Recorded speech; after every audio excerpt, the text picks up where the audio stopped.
Franz e Maria Gisele da Silva, da Fundação Catarinense de Educação Especial. Vânia possui graduação em Educação Artística, licenciatura plena em Artes pela Universidade Estadual de Santa Catarina. Atualmente é analista técnica em Gestão e Promoção da Educação Especial da Fundação Catarinense de Educação Especial. Tem experiência na área de artes, com ênfase em moda, pintura em tela e cerâmica. Seja bem-vinda.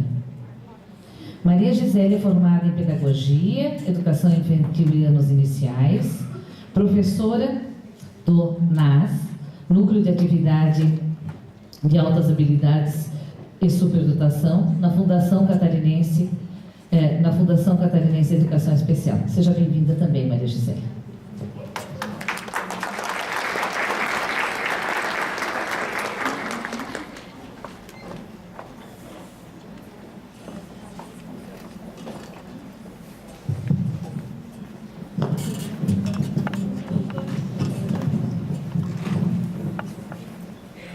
Bom dia.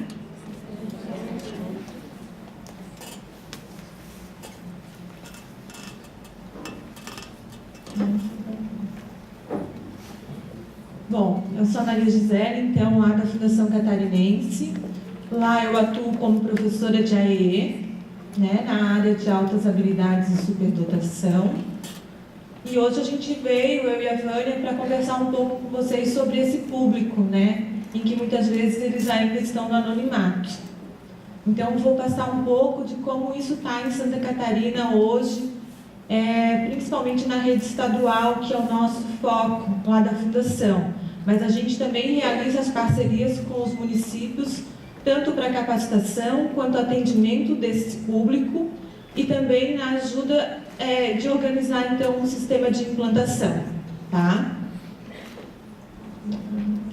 Então, você conhece alguém com indicadores de altas habilidades e superdotação? Quem aqui conhece alguém com esse indicativo? Pode levantar a mão para mim, por favor?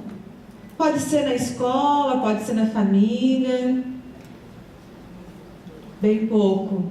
No final, a gente vai perguntar de novo, e esse índice vai aumentar muito, né? De pessoas que às vezes têm um contato, então, com esse tipo de público, e, né, às vezes, pela falta de conhecimento de quem é esse público, a gente não acha que não tem, e a gente tem no dia a dia. Então, pode mudar para mim? Então, em Santa Catarina, em 2016, alunos matriculados na educação básica, né, tem ali o número, 1.228.064. Cadastro de alunos com altas habilidades no censo foi 488.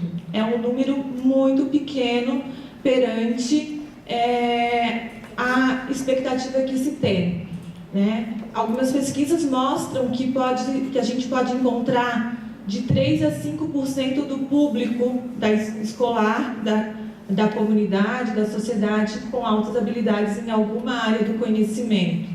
Então, pela falta de conhecimento de quem são essas pessoas, pelo anonimato, a gente ainda não tem isso aparecendo nos nossos índices. E para que esse serviço seja colocado, disponível para a sociedade, a gente precisa achar, então, quem são esses garotos, essas garotas, esses estudantes que têm altas habilidades e a gente não conhece.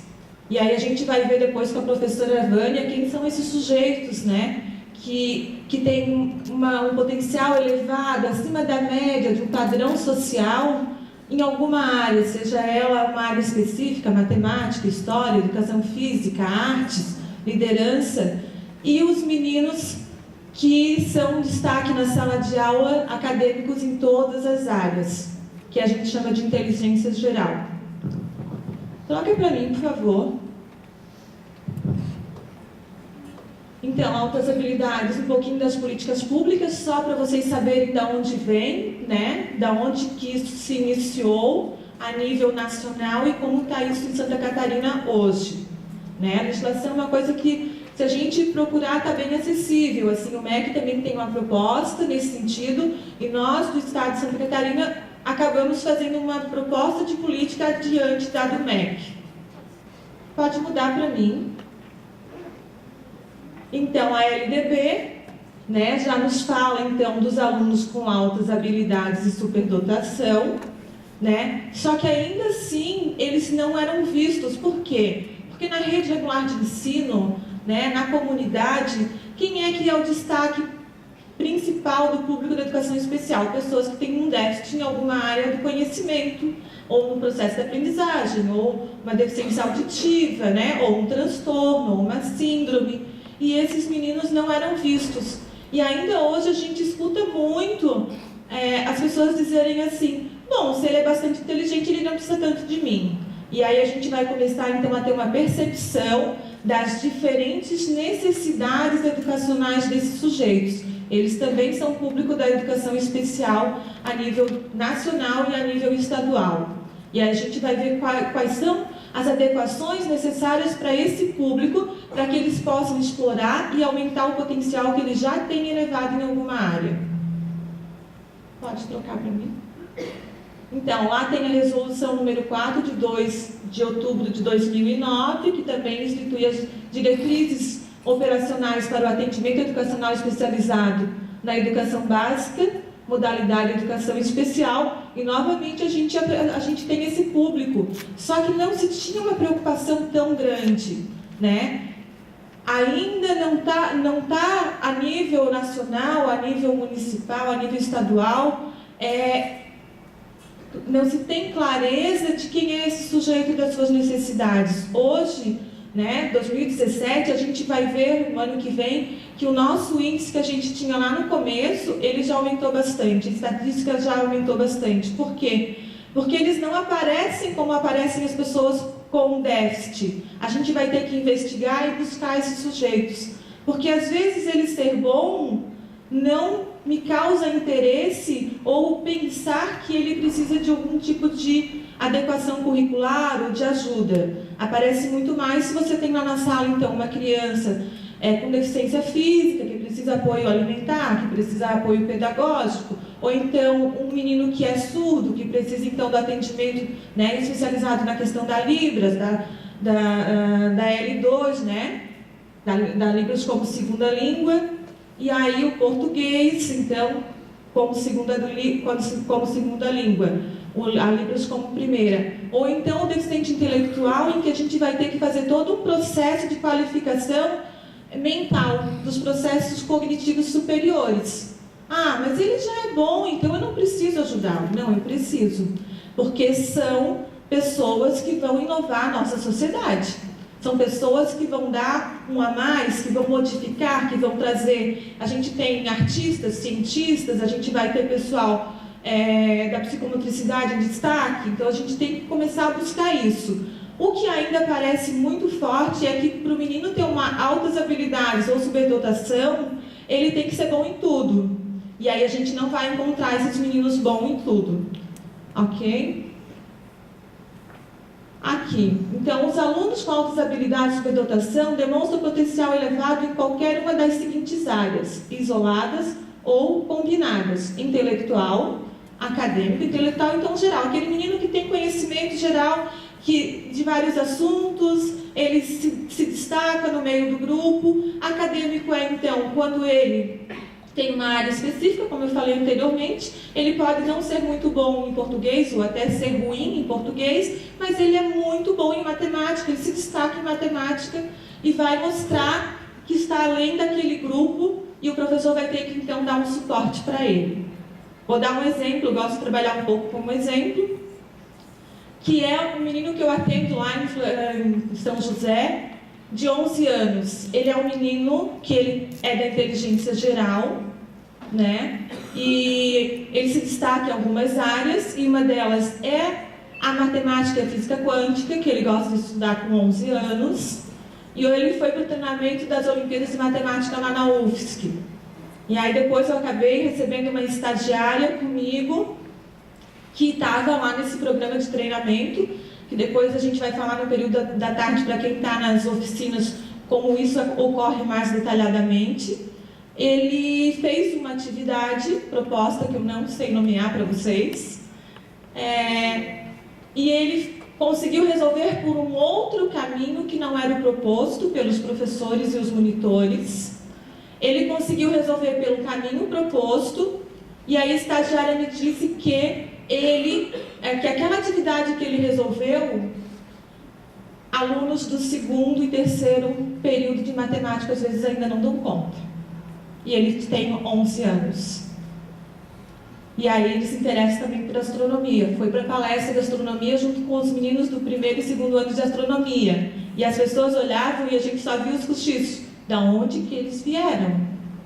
As perguntas deles eram muito mais bem elaboradas do que algumas perguntas dos acadêmicos. E aí a diferença de idade causa um espanto, né? Então, esses meninos saltam os olhos, e a gente vai ter aqueles que não saltam os olhos, que depois a Prof. Vânia vai falar com vocês. Então, liderança, né? Então, aquele menino que é líder, às vezes a gente não vai encontrar, a gente não consegue percebê-lo, porque pode ser aquele menino que incomoda na escola, aquele menino que leva todo mundo para o mau caminho, a gente fala assim, né? Ou aquele menino que é o que organiza as panelinhas ali na juventude, as brincadeiras, até mesmo as brigas, a bagunça dentro de sala de aula, e às vezes a gente não consegue perceber que ele tem instinto de liderança. Depois, quando a Vânia for mostrar, ela vai explicar um pouco mais a respeito disso. E aí o que acontece? Um grande exemplo de espírito de liderança, né, de um menino que tem potencial nessa área, que não foi bem aproveitado, é o Fernandinho Beiramar. Ele é um altas habilidades na área de liderança, em que não foi aproveitado e aí tomou um outro caminho, mas ele é muito bom dentro desse outro caminho, né? A questão da psicomotricidade, né? Então, os meninos que são bons em atividades físicas, em coordenação motora, né? A gente tem os destaques aqui no Brasil, os jogadores de futebol, as pessoas que participam das Olimpíadas. O futebol é um grande destaque, por quê? Porque o que acontece? Nós temos escolinhas de futebol em toda esquina, né? É uma coisa que é muito visada no Brasil. Então, o que acontece? Esses olheiros, eles têm um olhar direcionado para captar esse tipo de meninos. Se a gente tivesse em várias áreas pessoas capacitadas em todo o canto do Brasil para captar algum tipo de menino, a gente teria um número maior em outras áreas, certo? Mas aí a gente tem na ginástica olímpica, a gente tem em outras áreas também, né? E a questão das artes, que tem a Prof. Vânia aqui, que é uma artista plástica, lá de São José, então, que também demonstram algum potencial elevado desde a tenridade ou a partir de uma certa idade daquela área da arte, que pode ser artes cênicas, artes aplicadas, depois a Vânia vai falar mais um pouco. Ah, tá. Eles precisam ter, então, criatividade elevada, grande envolvimento com a tarefa, né? E realização de tarefas em áreas de seu interesse. Aqui depois a Vânia vai frisar mais um pouco, mas quando a gente fala de área de interesse, a área que o menino é bom. O cuidado que a gente tem que ter quando ele vem para nós, se ele é bom no que ele tem interesse. Às vezes a gente é que descobre no que ele é bom. Ele vem porque ele é um menino que gosta de estudar astronomia. Ah, é diferente, com 7 anos se interessa por astronomia. Ah, ele gosta de dinossauros, ou ele gosta de história. E quando ele vem para o atendimento, às vezes a gente percebe que ele pode ser bom, que essa área de interesse é um indicador, mas às vezes ele é bom numa outra área que ele ainda não teve oportunidade de ter acesso, né? E às vezes aquele que ele trouxe de interesse, ele não tem um potencial elevado. Então a gente tem que investigar e avaliar aonde é o potencial elevado desse menino que a gente recebe. Quando eu falo menino, estou falando de meninos, meninas, alunos, tá? Pode trocar para mim. Então, aqui começa um pouco da nossa história, né, dentro de Santa Catarina. Lá em 2006, a gente implantou a política de educação especial em Santa Catarina. A política do MEC também estava sendo construída. Então, até então, a gente tinha alguns diferenciais da política do MEC em todas as áreas, né? A gente atende hoje, pela política de Santa Catarina, o TDAH, né? Então, o transtorno de déficit de atenção e hiperatividade, que o MEC não atende. E a gente foi construindo, e lá a gente já colocou, então, as pessoas com altas habilidades de superdotação como público-alvo. E a partir dali a gente começou a atender. Foi quando o NAS também foi implantado em Santa Catarina, e ele foi implantado, então, dentro da Fundação de Educação Especial. Então, a gente começou a atender e avaliar crianças, alunos de todo o estado, tá? E a gente hoje avalia, então, e atende meninos que estão do primeiro ano do ensino fundamental até o ensino médio. Quando eles saem do ensino médio, a gente ainda não está com essa demanda, mas a gente dá orientação para famílias ou para ele próprio. A gente, na educação infantil também, a gente atende só com orientação, até porque para fazer alguns tipos de procedimentos de avaliação tem que ter uma idade maior. E depois a Vânia vai falar de precocidade. A gente vai ver que às vezes é só uma precocidade, mas a precocidade é um indicativo para ter altas habilidades. Então, em 2016, a gente teve mais uma resolução, né, que foi uma adequação, então, da resolução 112, em que, novamente, a altas habilidades aparece, então, como foco da educação especial, né, atendimento educacional especializado, disponibilizado na rede regular de ensino, no contraturno, com o objetivo de complementar ou suplementar o processo de aprendizagem dos alunos especificados nessa resolução, não configurando como ensino substitutivo e nem como reforço escolar. Então, o nosso papel é qual? É fazer complemento, é ajudar esse menino a potencializar a área de destaque dele, né? A gente tem alguns instrumentos que a gente acaba utilizando para fazer uma primeira sondagem e para, então, fazer uma primeira peneira para depois vir, então, para avaliação processual dentro do núcleo e dentro dos AEs que a gente está implantando no estado, que eu vou falar a seguir. Né? Então, esses meninos estão começando a aparecer. A gente vai para as escolas e também faz busca intencional. E a gente tem, então, como suporte, então, também a resolução 100 do Conselho Estadual de Educação e da Fundação Catarinense de Educação Especial. Então, lá no nosso núcleo, né? A gente tem como objetivo fomentar e difundir o conhecimento científico na área das altas habilidades, orientando quanto à implantação do serviço de atendimento educacional especializado para alunos com altas habilidades de superdotação no estado todo. Então, o que acontece? A fundação, ela é catarinense, ela não é josefense. Então, a gente quis que esse serviço fosse multiplicado em todo o estado. Estou falando muito rápido, não? Tá bom.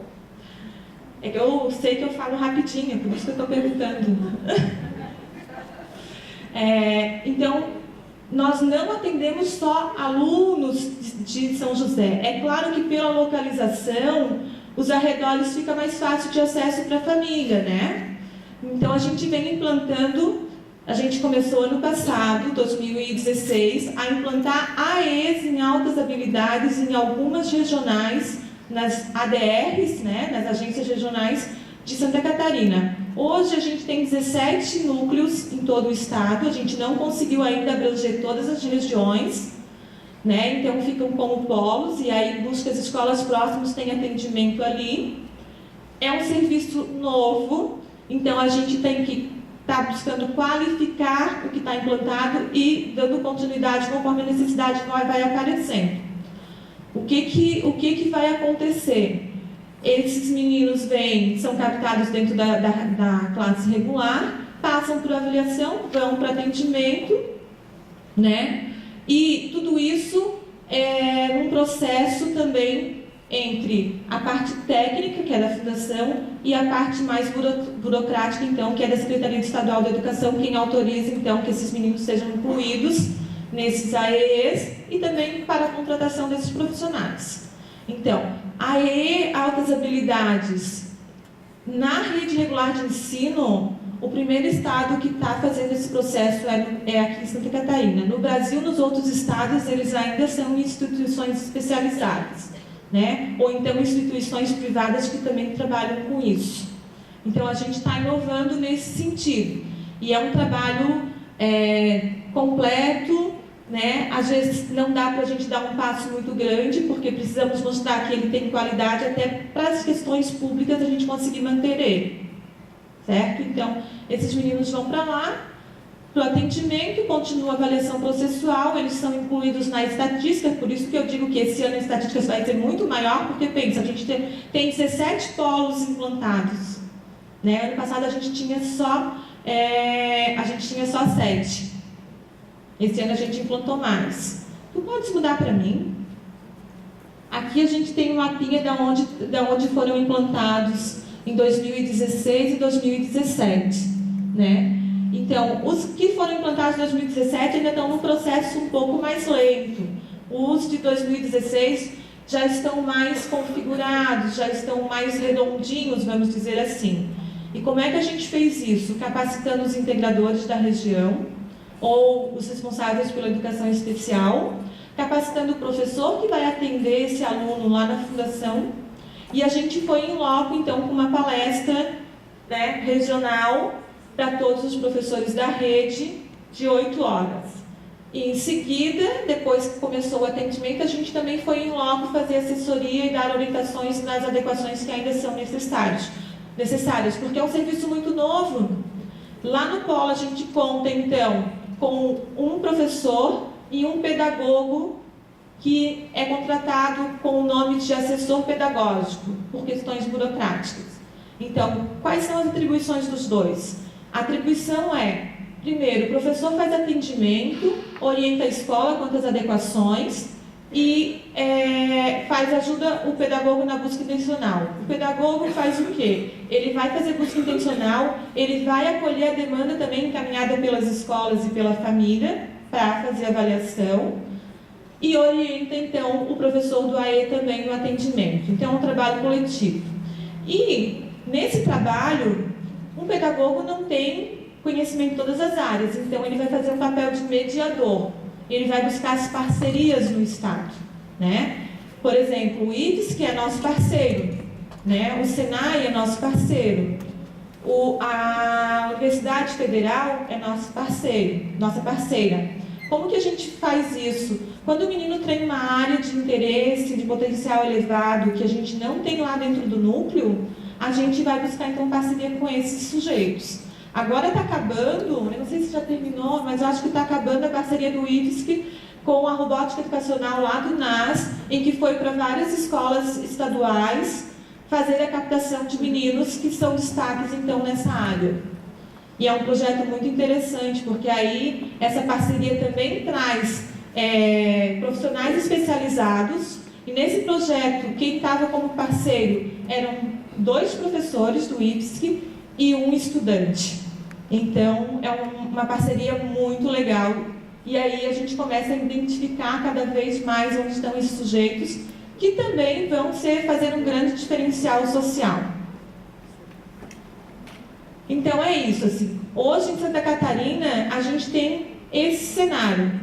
17 polos implantados, né, em várias regiões, inclusive Dionísio Cerqueira. A gente foi tentando fazer polos centrais que pudessem abranger outras áreas. A gente tem 33, não lembro se é 33 ou 34 ADRs, então ainda faltam bastante. E aonde o polo fica muito longe, esses meninos então vão ser atendidos pelo AE misto, que a gente chama, que a gente chama de AE misto na rede. Né? Então, por exemplo, tem um AE que atende a área da deficiência auditiva, ou da deficiência intelectual, ou autismo, TDAH, e tem só um menino naquela escola, na escola próxima, ele não tem condições de vir para o polo, ele vai ser atendido lá com o atendimento direcionado de acordo com as diretrizes que a gente estabeleceu para o serviço. Tá? Então, a gente está com um avanço bem grande, porque, por exemplo, o NAS, né, lá o NAS catarinense, que fica na fundação, ele tem 10 anos. Então, a gente já conseguiu uma evolução muito grande. Além de o atendimento ter sido qualificado, a busca e a avaliação processual ter sido qualificada, a gente já está conseguindo expandir isso para o resto do Estado. Porque imagina alguém de Dionísio Cerqueira vir até a fundação fazer avaliação. Né? Para a capacitação já é difícil. Imagina uma família e assim, essa questão da superdotação não tem a questão econômica, né? Então, a gente encontra em todas as classes e, às vezes, essas famílias não têm condições de trazer. Então, a gente está conseguindo ampliar o serviço pelo Estado. E para o ano que vem, a gente já tem uma proposta de implantar mais alguns polos. Tá? Então, eu vou passar a palavra para a Vânia. Agora, ela vai falar para vocês um pouco mais de quem são esses sujeitos que eu falei que essa política de educação, de que a Fundação Catarinense, em parceria com a Secretaria de Educação, está fazendo um trabalho de busca e de qualificação para que os alunos tenham um processo educacional de qualidade. Obrigada.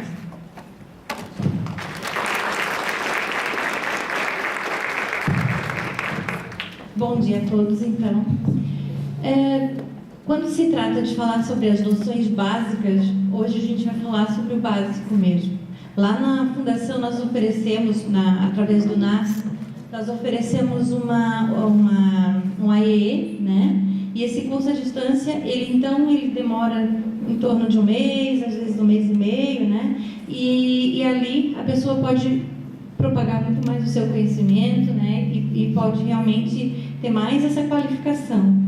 Então, aqui hoje a gente vai dar noções básicas e eu espero que vocês consigam. Se tiver alguma dúvida enquanto eu estiver explicando, não há problema nenhum, é só levantar a mão e a gente pode, né? Nosso tempo é curto, então pode passar para o outro.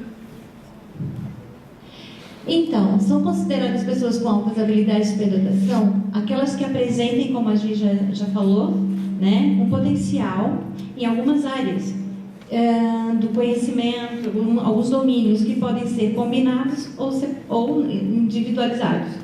Quando ela citou ainda há pouco o exemplo de um menino que ele pode ir bem na matemática, que seria das áreas acadêmicas, por exemplo, às vezes existem alunos que a gente vai encontrar alunos que em três áreas diferentes, né? Para dar um exemplo para vocês, nós tivemos uma aluna de matemática que veio por uma menção honrosa através da Olimpíada da UBMEP que ela tinha feito na escola. Nessa menção... desculpa, eu estava muito rápido, né? Nessa menção honrosa, então, ela foi indicada para ir para o NAS para fazer uma avaliação. E realmente a menina é excelente nas exatas. E o NAS, nós temos uma maneira de agir com os alunos, na nossa dinâmica, que nós sempre utilizamos vários instrumentos e vários métodos, e uma das coisas que é muito importante é quando nós fazemos visitas a vários lugares, como museus, algumas exposições, alguma promoção cultural que possa despertar naquele aluno algo diferente. E ela, certa vez, indo num desses passeios culturais, nessas visitas, ela comentou que fazia crochê muito bem. Ela disse, eu gosto de fazer crochê. E uma das nossas pedagogas, ela indagou e ela ficou curiosa, mas como que é o crochê? Então, às vezes a gente tem uma coisa muito simples que o aluno comenta, que podia ter passado batido, mas a pedagoga estava alerta e pediu para ela trazer esse crochê. Para vocês terem ideia, a menina, ela fez roupas para suas Barbies, ela tinha só 11 anos. Mas ela fez como se fosse uma profissional da moda, não só uma crocheteira, né, boa crocheteira. Ela transpôs, além do domínio do crochê, ela fez uma coleção de roupas para sua boneca, que se fosse transformado em roupa, né, roupa para o nosso uso, teria assim uma aceitação, porque o acabamento era excelente. Aí nós ficamos encantados com essa situação e convidamos então a menina que já fazia parte da oficina de matemática para poder fazer a avaliação em artes. Dali ela não saiu mais, a última oficina que ela ficou no NAS foi em artes. Como eu sou formada em moda também, e aí eu peguei esse gancho e começamos a desenvolver isso com ela. E todo o curso de moda que eu tive, porque ela ficou comigo uns 3 anos, eu repassei para ela. Então toda a informação que eu tive num curso de moda que é profissionalizante, ela recebeu. E cada técnica que a gente apresentava diferente, cada modalidade, essa aluna que apresentou um alto, né, índice elevado em matemática, apresentou também na área das artes, mas na área das artes aplicadas e também na parte da história da arte, que não deixa de ser acadêmica também, né, a parte da história.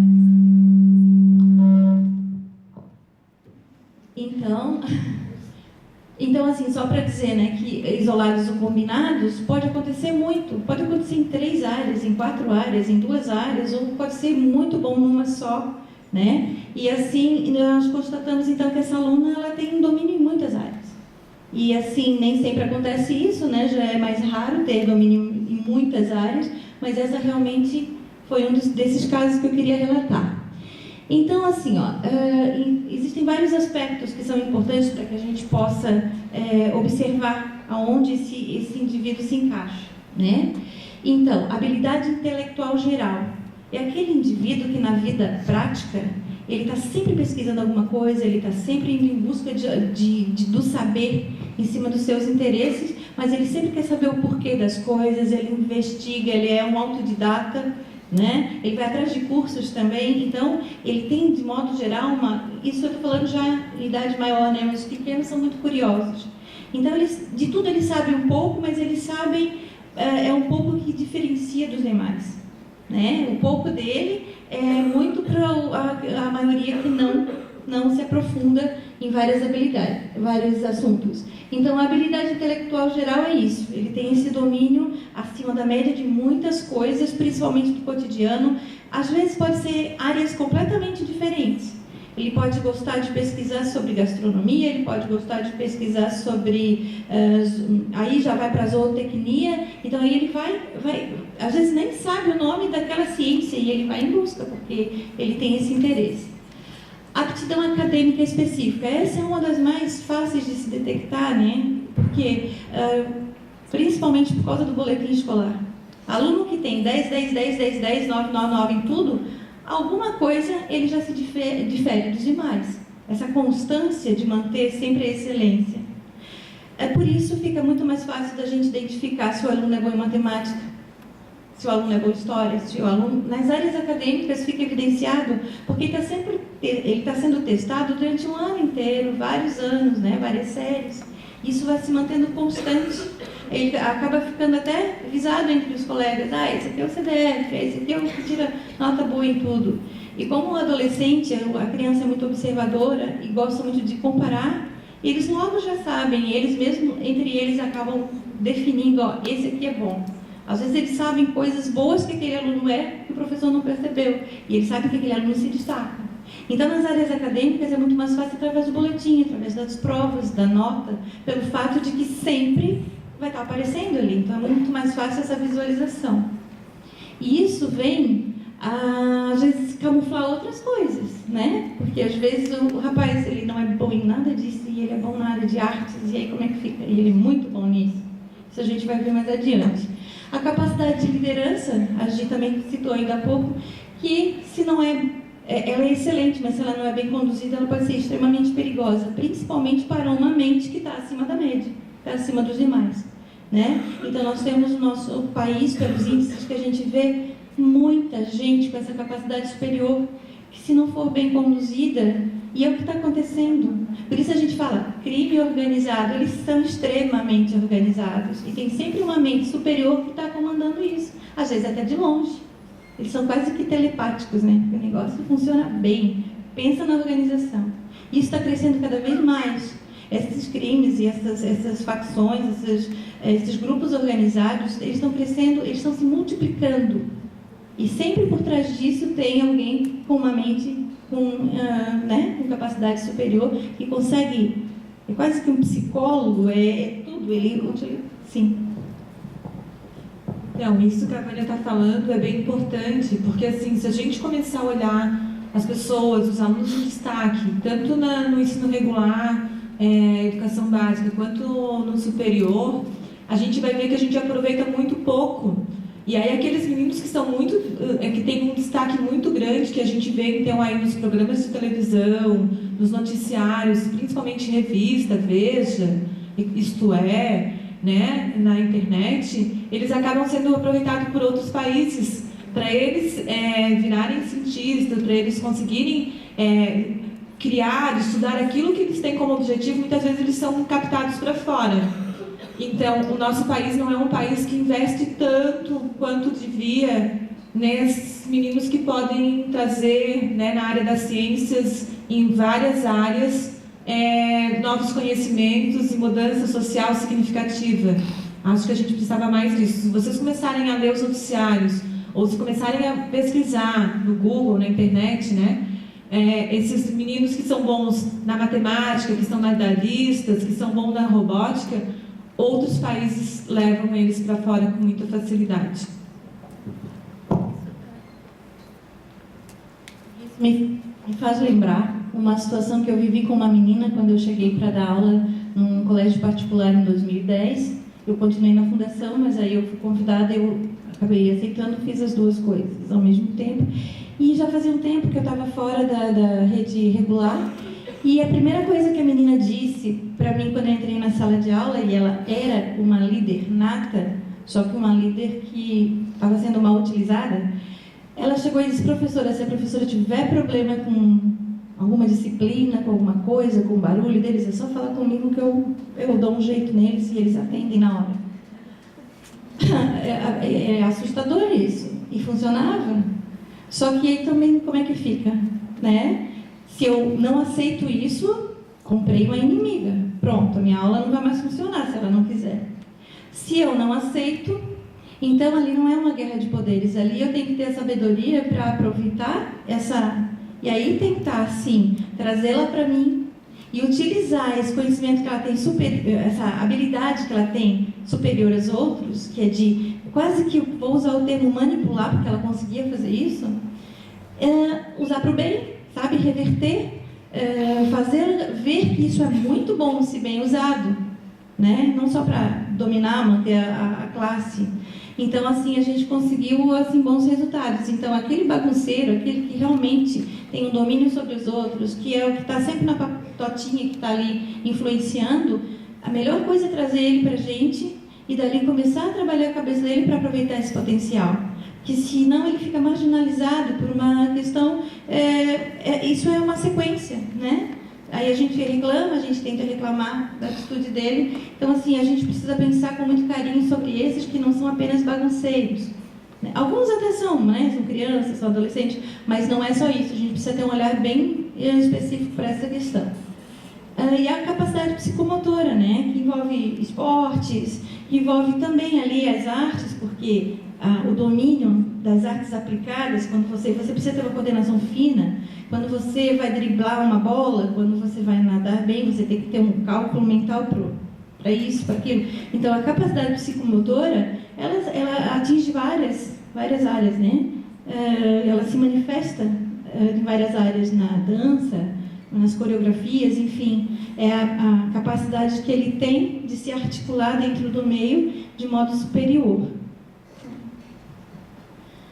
A habilidade intelectual geral, como eu já falei, nós temos aqui o exemplo do Stephen Hawking.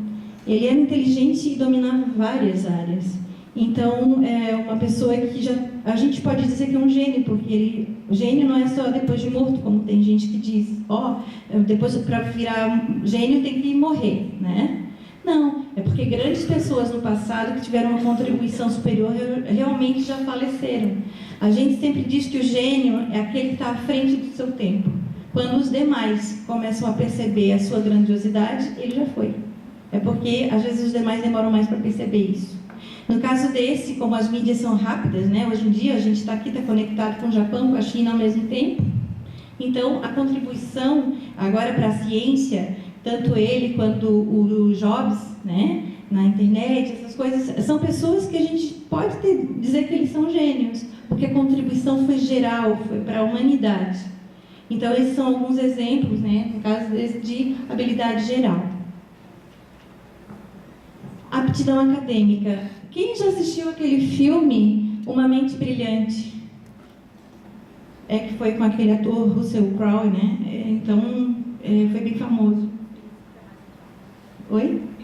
O Físico. O Físico é um filme mais atual. Mas é só para exemplificar que esse aqui foi um caso verídico, né? O Físico eu não sei se foi um caso verídico, mas um filme muito lindo também, se puderem assistam. Depois a gente tem uma lista de indicações de filmes que retratam isso. E são bem interessantes, né? Porque fogem do tradicional. Então esse aqui, o John Forbes Nash, ele tinha vários problemas também, junto com a superdotação, né? Ele tinha esquizofrenia, ele tinha vários problemas que poderiam atrapalhar, mas com muita luta e apoio dos alguns que estavam ao seu lado, a sua esposa e tudo mais, ele conseguiu ser um prêmio Nobel, né? Pensamento criativo produtivo. Por que a gente diz pensamento criativo produtivo? Porque para ser criativo e ser produtivo não é só na área das artes. Nós temos um exemplo aqui, que é o exemplo de Leonardo da Vinci, que com certeza é um gênio. A gente sempre fala, né, um gênio, e também atuava em várias áreas e se destacava em todas elas. E ele já, no passado, a gente sabe que fez vários protótipos de muitas engenhocas que a gente tem hoje em dia, tecnologia avançada. Naquela época eram as engenhocas, e ele fazia aqueles projetos com grandiosidade.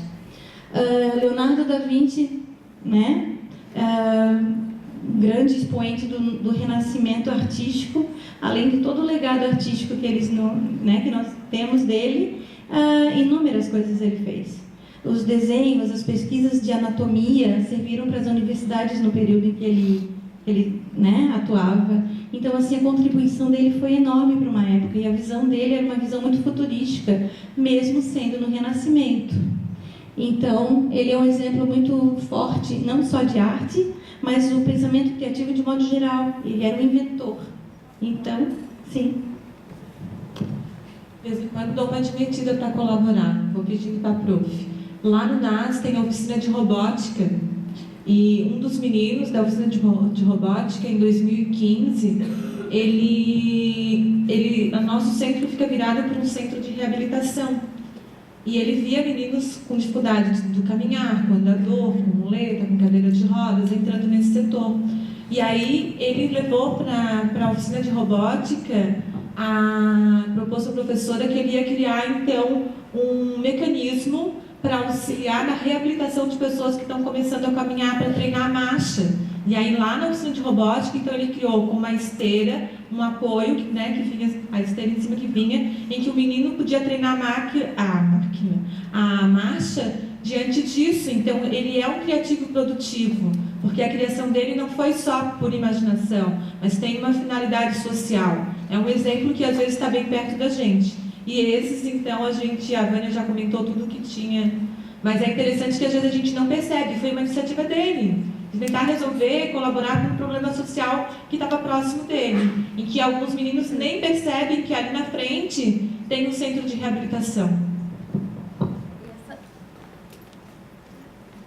E essa visão diferenciada que eles já de tão tenra idade eles conseguem observar coisas no seu entorno que a maioria, para aquela idade, não percebe. Eu ia falar uma coisa, mas fugiu. Daqui a pouco volta. Daqui a pouco volta. Pode trocar, por favor.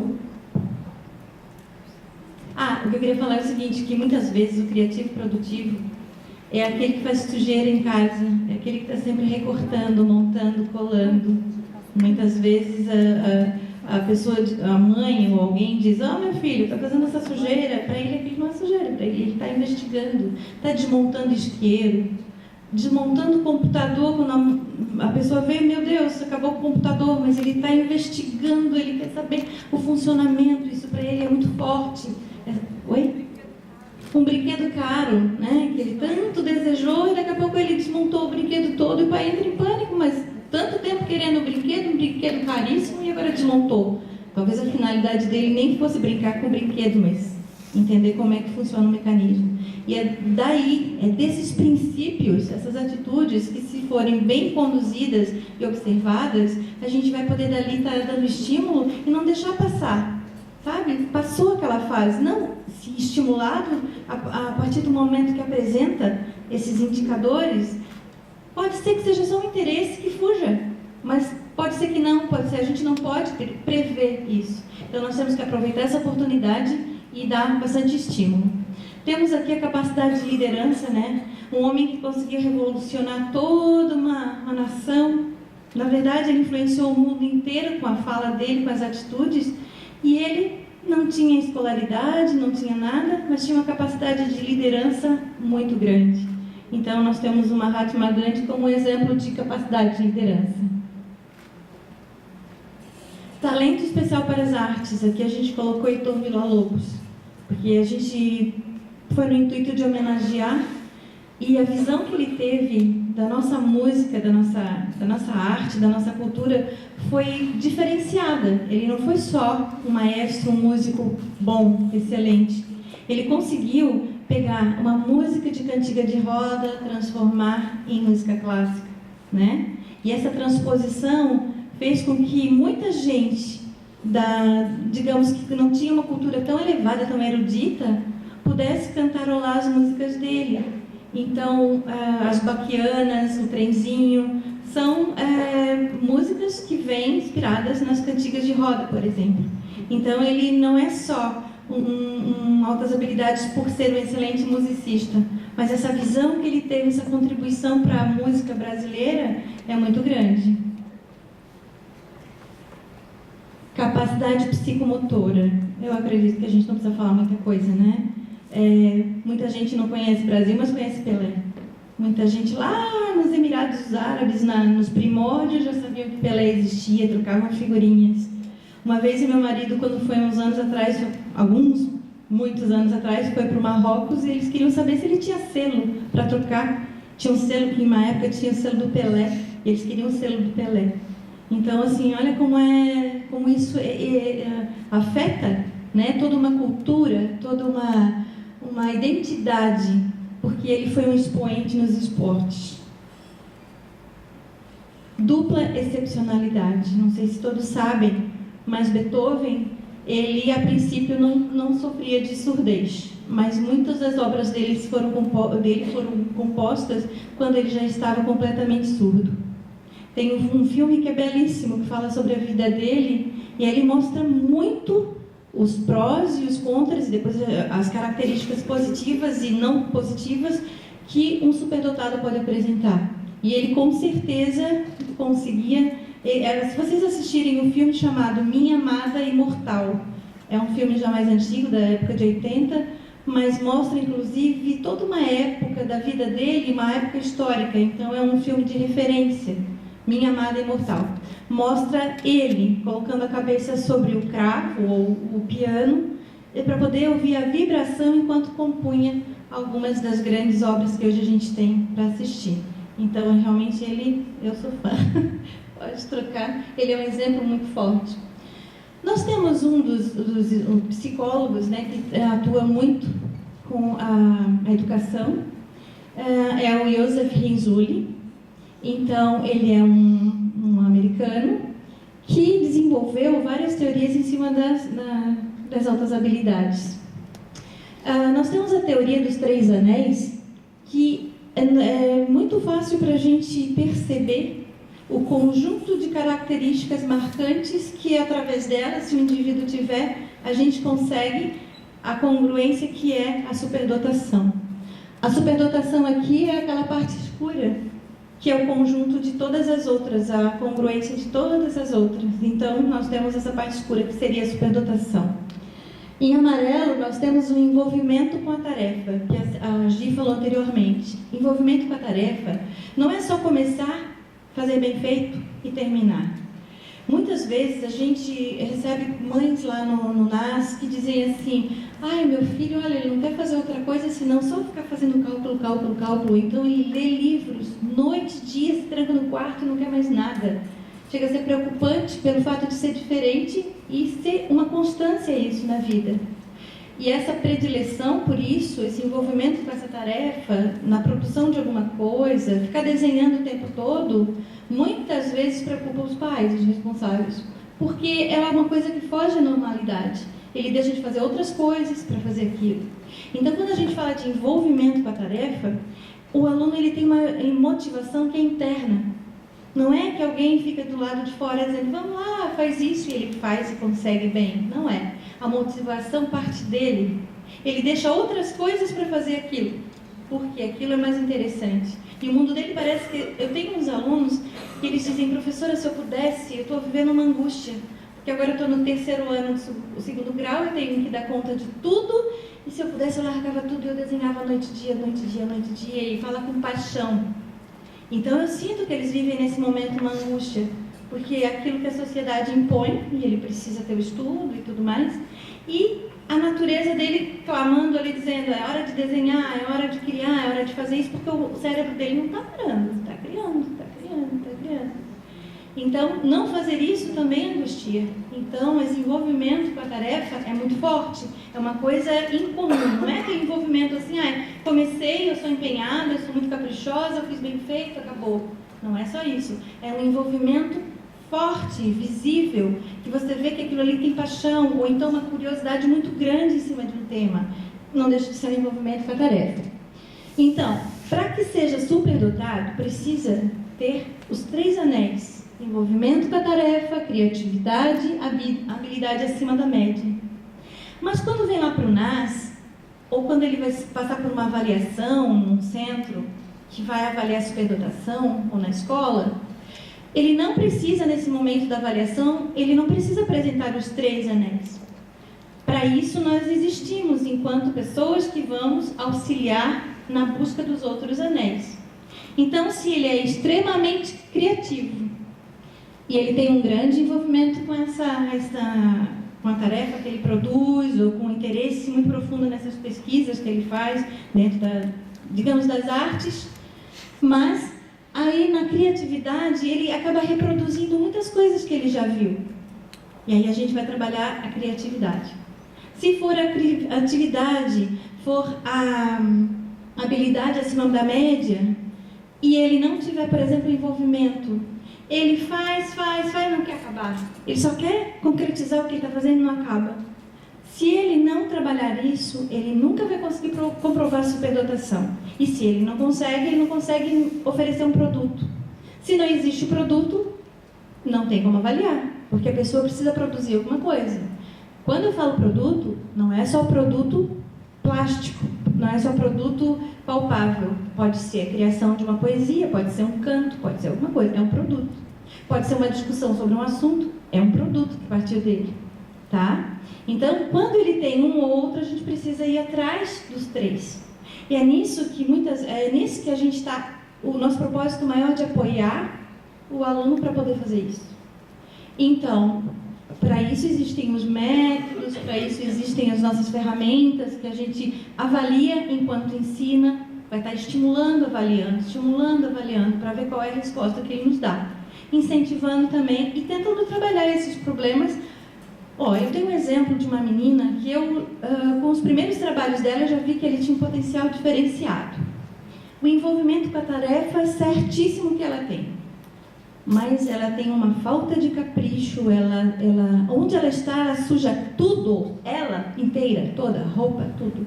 Não adianta dizer para botar avental, tem 11 anos, só que ela é do meu tamanho. Então cresceu rápido e a gente está trabalhando várias questões. Então ali eu estou como apoio junto com a família para a gente eliminar essas coisas que estão atrapalhando o desenvolvimento dela e a produção dela. E ela tem um olhar para artes, ela tem uma coordenação boa quando ela está trabalhando, mas é uma frenesia enquanto trabalha. E quem está por perto sai pintado. É uma coisa incrível. Então, são aspectos que a gente precisa trabalhar. Então, não precisa ter os 3 para iniciar uma avaliação, né? Mas precisa ter os 3 para comprovar a superdotação. Tá? Se não consegue comprovar os 3... não consegue, a partir da teoria do Renzulli. Nós utilizamos outros também, mas a metodologia dele, baseada nessas teorias, é o nosso carro-chefe lá no NAS. Né? Existem alguns outros que servem de apoio também. Nós temos Gardner, nós temos o Gagné, nós temos que divergem em alguns aspectos, mas que tem muitos aspectos que falam da superdotação que são muito importantes, né? Então, nós temos vários autores que a gente acaba utilizando. Depois a gente vai ver o Torrance, a gente vai ver alguns outros, o Terracier, que fala da sincronia. Mas o Renzulli é o nosso carro-chefe, tá? Pode clicar. Habilidade acima da média. Na habilidade acima da média, nós podemos ver habilidades gerais, habilidades específicas, envolvimento com a tarefa e criatividade, tá? Tudo isso aqui envolve a habilidade acima da média. Como eu já citei alguns, eu não vou... Pode passar, por favor. Então, segundo Renzulli, ele diz que a superdotação ela se divide em duas, ela se classifica em duas: a superdotação acadêmica e a superdotação criativo-produtiva. A acadêmica, nós já vimos vários aspectos, né? Já conversei sobre isso.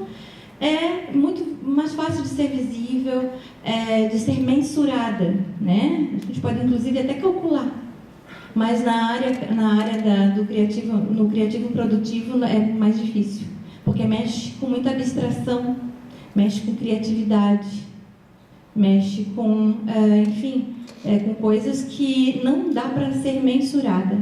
A gente não pode calcular a capacidade criativa de alguém, mas eu posso calcular dentro de um teste de matemática, por exemplo, quantos scores ele vai acertar, né, dentro de uma média, quantos alunos acertaram quantas questões numa sala. É mais fácil de mensurar. E nas artes ou nas invenções, na criatividade, fica mais difícil. Pode pular essa também. Então, aqui nós temos as diferenças de terminologia e a gente observa no dia a dia que muitas pessoas se confundem. Muitas pessoas, às vezes, quando vão tratar quando estão lá vendo um fato, uma coisa, mas esse cara é um gênio, nossa, esse cara é um prodígio, e às vezes empregam essa terminologia de modo equivocado. O prodígio, ele tem uma assincronia muito acentuada. O que é isso? Depois a gente vai ver a sincronia. A sincronia é uma disparidade. Então, ele pode ser bem pequeno e já tem uma produção tão boa quanto um adulto que faz com excelência. Então, esse é o prodígio. O prodígio um dia vai crescer. E quando ele crescer, ele pode ou não ser superdotado. Por quê? Se esse prodígio cresce e continua fazendo tudo com excelência, aí tem que ver se essa excelência dele está acima da média ou se é aquela excelência que compete a executar a tarefa que se propôs de um modo muito bom, ótimo, ou se está acima. Se estiver acima, é superdotado. Se não, esse prodígio, ele estacionou, ele deixa de ser prodígio, porque uma das coisas para ser prodígio tem que ter essa disparidade muito grande de idade. Tá? Só para falar, então, o termo... Desculpa, eu pulei, né? Não falei do precoce. Então, o prodígio é isso. O precoce é aquela criança que, por exemplo, começa a falar com 1 ano e meio, começa a falar sílabas compostas perfeitamente, emprega perfeitamente os termos, tem um vocabulário rico, ou então consegue fazer somas sem nunca o pai ter ensinado. Ele demonstra já de pequenininho capacidade de estar sentindo falta do bico que faltou, sabe? Às vezes com tenra idade está pedindo e tal. Então, coisas que bem pequenininhos fazem os pais pensarem, não, mas ele é diferente, ele tem alguma coisa a mais. A precocidade é uma característica muito importante que ela, certamente, o superdotado algum dia já foi precoce. Porém, a gente tem que tomar cuidado, porque a precocidade não garante a superdotação. O superdotado já foi precoce, mas nem todo precoce vai ser superdotado. Porque o precoce, quando cresce, deixa de ser precoce. Vai equiparando a sua cronologia, né, com a capacidade que é inerente à sua idade. Aí deixa de ser precoce. Pode ser que ele tenha sido precoce, que com o passar dos anos foi desenvolvendo mais e mais e mais e mais e mais, e foi mostrando que é um superdotado. Então a gente tem que tomar cuidado, porque precocidade não é sinônimo de superdotação, mas o superdotado já foi precoce. Gênio. Todo esse termo, o gênio, é dado a todo aquele que teve uma grande contribuição para a humanidade. Então assim a gente chama de gênio, e a gente pode chamar com propriedade, sem estar se referindo erroneamente, né? Muitas vezes saíram matérias lá no NAS, né, que estavam falando sobre os gênios, não sei o que lá do NAS, né, na chamada, no jornal. Isso é uma coisa que incomoda a gente, porque a gente não utiliza esse nome gênios, né? São alunos com indicadores de superdotação, alguns já confirmados a superdotação e alguns estão em avaliação ainda. Então, quando às vezes alguém desinformado, está lá no NAS é porque é um gênio. Isso às vezes incomoda bastante. Sim. Não, e assim, essa questão do gênio aparece muito forte nesses programas populares de TV, né? A menina baterista, o menino que conhece as bandeiras de todos os países, né? Isso vem muito forte aparecendo como gênio. O menino que começa a ler aos 3 anos de idade, então a gente tem que tomar cuidado, né? E uma pergunta que geralmente, principalmente família, essa semana eu ainda recebi uma ligação de uma professora de educação infantil lá do município de Palhoça, de que o menino está com 3 anos, completou agora, está começando a ler, ele não quer brincar junto com as outras crianças, ele fica frustrado, e aí a gente explica, a mãe não sabe se incentiva ou se poda, né? Porque a gente também tem um grande problema, porque a deficiência está aqui do padrão, a gente quer puxar para cá, e às vezes, sem querer, altas habilidades está aqui, a gente também acaba puxando, né? Então, a resposta é sempre dar para ele aquilo que ele está pedindo, né? Como a Vânia falou antes, você não vai dizer assim, agora você tem que estudar matemática, porque eu já vi que você é bom em matemática. Ele vai querer fazer. Esse menino que eu falei para vocês no início da minha fala, o Felipe, ele prefere, por exemplo, ler, estudar matemática de 2º grau do que jogar futebol, do que descer junto com o irmão, que é 2 anos mais novo do que ele, para brincar com a gurizada do prédio, né? E aí a gente também acaba dando ênfase no trabalho também da questão da interação social, o quanto é importante, né, no desenvolvimento do ser humano. Mas, assim, a gente vê com muita frequência esses pequenos que fazem coisas, que falam, né? Outro dia estava rodando aí no Facebook o menino que descia da cama, que não conseguia descer, fez uma tentativa, depois jogou as almofadas de cima da cama para fazer o apoio para descer. Tudo isso é precocidade, né? Então não dá para a gente confundir, e até porque quando a gente fala gênio, esse sujeito que recebe essa palavra vai ter uma carga muito grande, né? Até o altas habilidades, equivocadamente ele tem uma carga muito grande, né? Aí a gente diz que ele a família acha que ele vai ser bom em tudo, as pessoas começam a elogiar, e quando ele não for bom em algo, isso vai ser muito pesado para ele, né? Pode trazer questões, consequências psicológicas, de frustração, de desânimo. Então a gente tem que tomar cuidado e entender, né, perfeitamente o que as tecnologias nos dizem e que mediações fazer diante disso. Obrigada. Então, pode trocar, por favor. Características comuns. Isso aqui é uma parte fundamental, gente. E é a partir daqui que, se eu tiver alguma pergunta, por favor, fale. A partir daqui a gente vai passar a ver coisas que a gente definir. Isso aqui é mito, isso aqui é característica. Por exemplo, eu, quando pequena, tinha a simples ideia de que para ser todo que fosse magrinho, bem desmilinguido, que tivesse um óculos, um fundo de garrafa, isso é preconceito. Aquele era um superdotado. E era a visão que muitas pessoas têm, porque ele é muito estudioso, então ele precisa forçar muito a vista, então ele é fraco porque ele não pratica esporte, ele fica só calculando. Então isso aí é uma visão errada.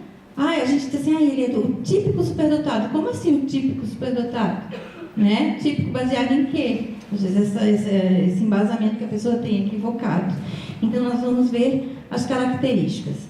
A gente precisa ver que dentro dessas características existem vários fenômenos que atuam, por exemplo, o fenômeno cognitivo, o afetivo, o de personalidade e os neuropsicomotores.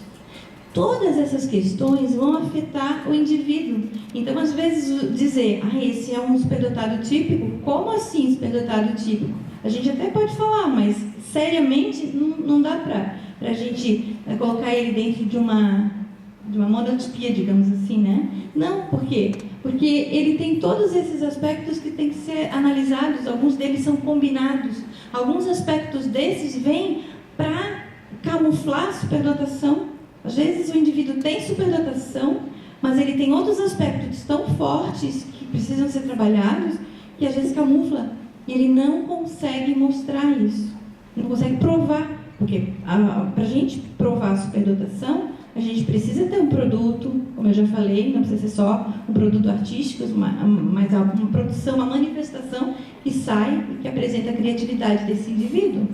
Se esses aspectos aqui, eles oferecem comprometimento, Então, aí eles têm que ser tratados, porque senão como é que... Tem que ser trabalhados, porque senão como é que a superdotação vai poder aflorar e aparecer? Tá? Pode ir. E lembrando que o contexto sociocultural sempre vai fazer diferença, né? Os estímulos em casa sempre são bem-vindos. Às vezes a gente vê pais que dizem assim: meu filho parece muito precoce, será que eu devo ou não estimulá-lo?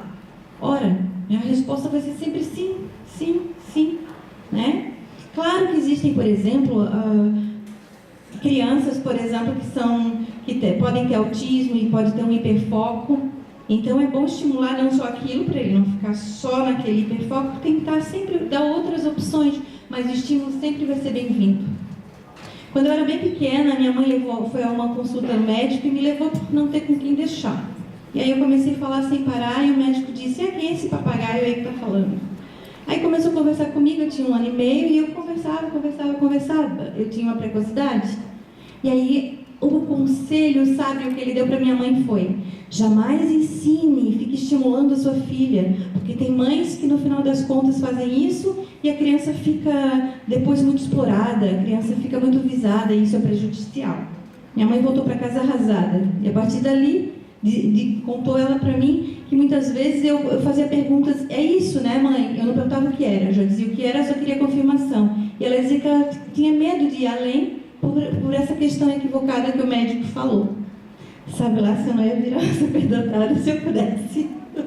Então, é só assim coisas que às vezes uma fala equivocada vai afetar tanto a vida, pode afetar a vida de uma pessoa por falta de conhecimento. Características cognitivas. Ele tira boas notas. Geralmente é muito fácil de observar aquele aluno queridinho que a gente diz, o queridinho do professor. Tem uma boa conduta, ele grava tudo que o professor fala, ele tem um entendimento, uma visão, né? Consegue fazer as pontes entre um assunto e outro. Nossa, aluno perfeito. Então, as características cognitivas ficam muito fortes nesse tipo de indivíduo. Tá? Aprende com rapidez, tem boa memória, é caprichoso, atende aos estímulos e dá sempre uma resposta, né? Que a gente diz assertiva, uma resposta boa, além do que a gente espera. Geralmente gosta de livros diferentes, gosta de livros técnicos, gosta de livros de história. Os assuntos deles são muito diversificados, tá? Características afetivo-emocionais. Elas têm necessidade de saber mais e mais e mais. E às vezes, gente, isso fica cansando o outro. Aquela criança que não para de fazer pergunta porque ela precisa, né, dessa aceitação, ela está o tempo todo querendo atenção, fazendo às vezes até coisas para chamar a atenção, né? Ela pode muitas vezes estabelecer metas irrealísticas. Vamos fazer um trabalho em cerâmica. Ele não pega um pedaço um pouco de argila, ele quer meio quilo de argila, 1 quilo de argila, achando que vai dar conta a primeira vez. Ele acha que vai dar. Não é por mal, não é porque ele é megalomaníaco, é porque realmente ele tem uma expectativa irrealística. São alguns exemplos. Oi? Sim? Uhum. Então, as características cognitivas... Cadê? Já? Pode passar, já falei. Os mitos, pode passar também. O superdotado sempre apresentará, então, uma inteligência e habilidades acima da média. Não é verdade. Dependendo dos aspectos, dependendo do que é o interesse dele, dependendo da capacidade dele, ele pode apresentar em mais de uma, né? Pode ser combinadas ou não, então, assim, isso não é verdade. Todo superdotado deverá apresentar resultados, né, acima da média em tudo que fizer. Não. Pode passar, por favor. É um mito que ocorre muito, tá? Todo criativo produtivo é menos inteligente. Por que esse mito ele quase que se solidifica? Pelo fato de que os testes de QI eles proporcionam uma mensuração diante do conhecimento, né? E aí o que acontece? É fácil de você mensurar no teste de QI as proposições que eles fazem, os raciocínios lógicos, né? A temática toda que é desenvolvida é fácil. O teste de QI não foi feito para avaliar a capacidade criativa do criativo produtivo. Existe o Torrance, né? Um teste que avalia a criatividade através de figuras e também da linguagem, mas alguns são utilizados através da figura. Pode passar, por favor, senão não vou chegar lá. Então, gente, aqui nós temos características, implicações negativas e positivas. Eu vou ler algumas para vocês fazerem essa referência. Habilidade cognitiva avançada. Aí, um aspecto negativo, sente-se entediado com as tarefas acadêmicas curriculares. Aí ele já fez tudo rapidinho, começou a incomodar na sala, fica marginalizado, porque ele bagunça mesmo, ele não tem interesse, e às vezes não quer nem ir para a aula. Por quê? Porque ele já deu conta daquilo ali, aquilo ali se tornou maçante para ele. É um aspecto negativo. O positivo é que ele aprende a ler mais cedo, com melhor compreensão daquilo que ele está lendo, seria um exemplo, tá? A intensa motivação envolve-se muito com as atividades e ressente-se de ser interrompido. O menino está lá 3 dias trancado no quarto desenhando, fazendo origami, montando uma escultura de papel, e o pai está lá: meu filho, você não faz nada, só quer desenhar, vai estudar que isso é bom para a vida. E aí ele fica frustrado. Esse é um aspecto negativo. E o positivo é porque aí ele exibe a motivação intrínseca para, por exemplo, aprender, para explorar, tá? E ele é persistente. E depois que ele faz e produz, então ele tem pode trocar, ele tem aquela satisfação do trabalho cumprido, né? A sincronia. A sincronia, nós podemos ter a sincronia interna e externa. Interna, eu vou dar um exemplo. É um menino de 7 anos que aprendeu a ler com muita rapidez, mas ele vai lá na venda e ele traz o troco todo errado, ele faz as compras todas erradas, e a mãe diz: meu Deus, tu é tão inteligente para uma coisa, como é que não consegue dar conta disso? Então essa assincronia, às vezes acontece, tá? Às vezes, ele é excelente no esporte, excelente. Ou então ele aprende a ler muito bem, mas a escrita dele é péssima, né? Então, assim, a sincronia interna. A sincronia externa é aquela sincronia em que o meio não está consonante com a persona dele, com quem ele é. Então, aí precisa ter a adequação curricular, precisa às vezes ter uma sala diferente que proporcione ele, assim que acabar a tarefa, fazer uma outra atividade, ou um estímulo para ele estar pesquisando alguma coisa no contraturno. Então, tudo isso é uma adequação que o meio precisa estar adequado a ele, e não ele se adequar ao meio, porque ele é o diferente. Sim? Eu queria colaborar um pouquinho aqui. A questão... acho que a Dani ainda vai dar continuidade. Bom, a questão da emocional e cognitiva, às vezes, tem uma sincronia muito grande. Eu tenho meninos pequenos que sabem falar sobre o Egito, que sabem falar sobre astronomia, mas se eu saio da sala e deixo ele um pouco mais de tempo do que ele esperava, ele chora. Ou não sabe amarrar o cadarço, não sabe ainda direito ir ao banheiro sozinho, né? A questão emocional. E aí a gente tem que ter um cuidado muito grande de orientar as famílias também nesse cuidado, porque às vezes... E aí o contrário também ocorre. Meninos que têm uma maturidade emocional muito além da sua idade, e meninos que na questão da aprendizagem têm um cognitivo de acordo, né? Eu vou dar um exemplo disso. O menino que eu tenho de 7 anos, o Pedro, foi feito um teste de QI nele, e a psicóloga brinca que o teste de QI deu de acordo para uma idade de uma criança de 14 anos, né? Aí outro dia ele estava na recepção esperando a família, como sempre, e a secretária saiu para ir ao banheiro. Quando ela voltou, ele estava em prantos de desespero porque ele ficou sozinho, né? Num lugar que ele já conhece. Então, tem uma aprendizagem, um processo cognitivo, um processo bem além, rápido, né? Consegue se apropriar e colocar para o exterior, mas a questão emocional ainda é de acordo com a idade, ou às vezes aquém.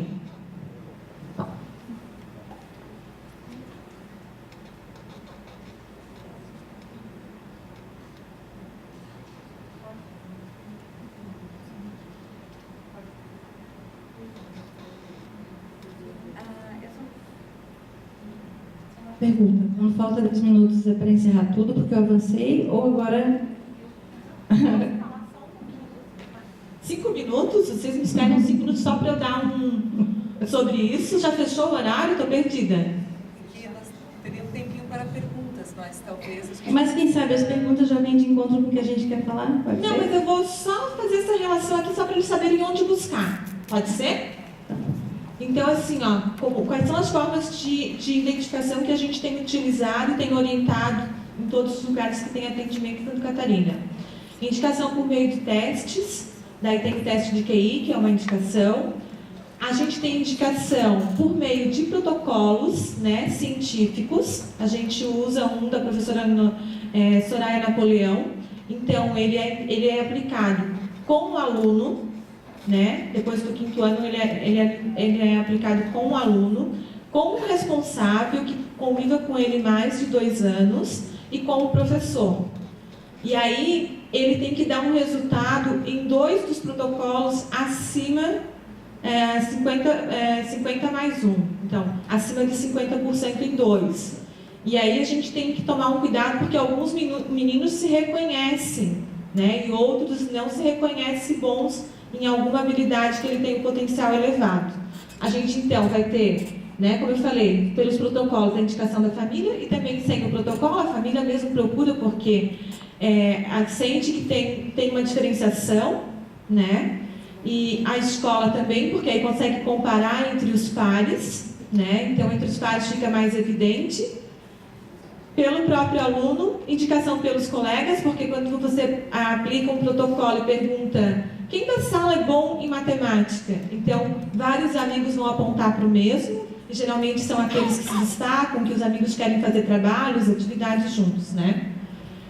A produção do aluno e o destaque em torneios e competições que a Vânia colocou. Então, se o menino é medalhista, hoje a gente tem, assim, muito evidente as Olimpíadas de Matemática, né?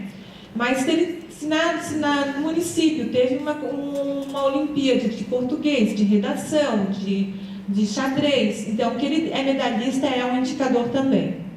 Pode mudar para mim? Então, só para frisar, eu resumi por causa do tempo, tá? Senão eu explicaria melhor como tudo isso acontece. Mas uma coisa que precisa ser dita e ficar bem evidente é que na educação especial, esse público ele não necessita de um laudo diagnóstico. Então, ele, para ter um relatório indicando que ele possa ter altas habilidades, ele não precisa ter laudo médico e nem psicológico. A questão psicológica vem como um indicador a mais, né? Por exemplo, esse menino de 7 anos que eu falei para vocês, da sincronia emocional com a cognitiva, o teste de QI dele deu 154. Para quem entende de teste de QI, até 118 está dentro de uma normalidade. A partir de 118 é superior. E o dele deu muito superior, deu 154. É muito alto para um menino de 7 anos. Que na verdade, quando ele 7 anos. Ele estava completando 7 anos quando ele fez. Então, esses são os caminhos que a gente vai buscar para avaliar. Pode rodar um pouquinho para mim. Mais. É que a gente iria explicar como isso acontece na sala. Agora eu quero que tu jogue lá para o final. Pode ir bem rápido. Isso é a parte da tarde que a gente colocou junto. Pode ir bem para o final. Que aí é bem a prática da tarde. Aqui. Pode voltar um pouquinho. A gente tem a sugestão de filmes. Pode botar na sugestão de filmes para mim? Acho que é a última, né? Aqui são sugestões de livros, tá? Que a gente tem para dar. A gente pode deixar esse material, não sei se tem como repassar para as pessoas, eu não sei, mas a gente pode deixar esse material, tá? E é o Toque Toque Plim Plim, então é um livro muito bom com atividades que vai trabalhar todas essas áreas que a Vânia explicou, né? Com atividades bem direcionadas. Que é para crianças até 12, 13 anos. Esse livro teste de QI, que vocês vão ter na escola muitos outros, daí para crianças até o ensino médio, né, os jovens. O Chuva de Ideias também, mais ou menos até 13, 14 anos. Pode trocar. Aqui são exemplares que a gente indica para ler, né, pode ir trocando. Aqui tem os livros que a gente foi falando que fala, né, sobre pessoas com altas habilidades, e eu especialmente queria indicar a série Anne, porque é uma série de 7 capítulos, se eu não me engano, 7 episódios, não são episódios muito grandes, e mostra a história de uma menina, Anne com E, que ela vive dizendo no... E esse filme é muito legal para a gente entender o processo que esse sujeito faz já desde a infância. É acessível. Se você olhar com esse intuito, você vai ter uma noção de como se processa a mente, principalmente a mente criativa dos sujeitos. Aquilo que às vezes para a gente é um absurdo e que para ele tem uma lógica e que depois lá na frente pode ajudar socialmente. Então a gente indica esse livro. Pode tocar? Os aspectos negativos e positivos, a gente vai perceber os mitos, né, os preconceitos, vale muito a pena. Pode mudar? Então aqui tem os nossos endereços, né, de e-mail, de Face. A gente tem uma página, fazendo propaganda, posso? A gente tem uma página chamada NAS Santa Catarina no Face. E a gente tem um blog público, um grupo público também na Fundação Santa Catarina, que lá a gente compartilha coisas que a gente vê de meninos superdotados do mundo e do Brasil. A gente compartilha nossas atividades realizadas no NAS, tanto com alunos quanto de capacitação, é bastante interessante para seguir. E dentro da nossa página, a gente tem página de vários outros NAS que a gente segue, que eles nos seguem. Então, é uma rede que está se ampliando. Tenho orgulho de dizer que a gente está chegando a 1.000 seguidores. É novo. 1.000 seguidores para uma área tão específica que não é de moda, que não é de cosmético, que não é de atividade física, e que a gente tem mais ou menos por semana de 1.000 a 1.500 curtidas. É um número muito grande, assim, para nossa experiência, para algo que ainda não é tão evidente socialmente, a gente está bem feliz. Então, a gente abre para perguntas. Você quer falar? Nossa, nós temos, então, só a agradecer, né, a Vânia e a Gisele pela enorme contribuição, né, trazendo seus conhecimentos a respeito da superdotação e altas habilidades, né? Gostaria de pedir que a professora Fábio e a Tabi fizessem a gentileza de entregar ali para nossas palestrantes uma lembrancinha, né, simbólica aí para o nosso, em forma de agradecimento aí pela participação, né?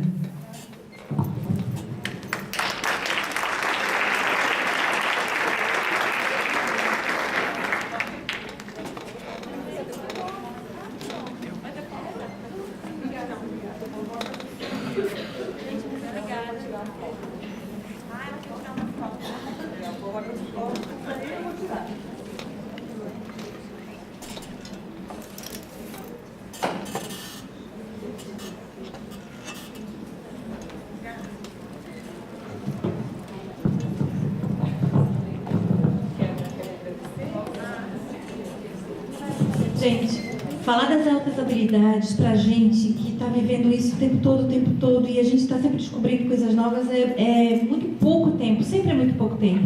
E a gente fica, quem está aqui fica assim, querendo falar mais e mais, mas a gente, é até difícil de selecionar, entende, aquilo que mais poderá agradar, mas a gente encontra a necessidade de vocês. Mas de qualquer forma, a gente está muito feliz de estar aqui, uma plateia cheia, linda, então muito obrigada, tá bom? Então, assim, como a gente já está com um tempo bem, né, bem, assim, já quase estourando aí, né, já, na verdade já estourou. Eu quero fazer uma perguntinha antes de tu finalizar. Então, assim, a gente não tem tempo para perguntas, assim, mas se vocês, porque nós temos que voltar 1 hora para as oficinas, tá? 1 hora nós temos que voltar para as oficinas. Então, se vocês quiserem fazer, assim, uma pergunta, assim, que é muito, meu Deus, assim, é a pergunta da vida. Eu quero fazer a pergunta da vida. Eu quero que, pensando no que foi dito aqui, agora... Só um instante que eu tenho orientações também para a volta, tá? Só um pouquinho.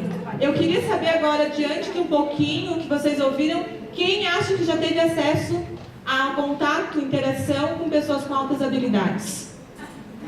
Ah, legal. Só isso que eu queria. Gente, obrigada pela atenção. Pessoal, alguns avisos, tá? Nós retornamos então a 1h. O pessoal que está fazendo oficina de autismo é aqui. Não esqueçam que quem vai fazer autismo tem que trazer o material. É lápis de cor, tesoura e uma fita larga, tá? O pessoal que vai fazer de altas habilidades precisa trazer tesoura, tá? Como estava anunciando lá na inscrição de quem fez, estava assim informativo lá na inscrição, e vocês tinham que trazer então o material, né? Lá na inscrição estava para vocês. Não esqueçam, pessoal, que a gente tem as oficinas da 1 às 3 da tarde, o coffee break, e depois temos mesa redonda, em que irão participar pessoas com deficiência para discutir conosco aqui a experiência deles na inclusão, tá? Então, bom almoço para vocês e até 1h, tá? A gente retorna 1h.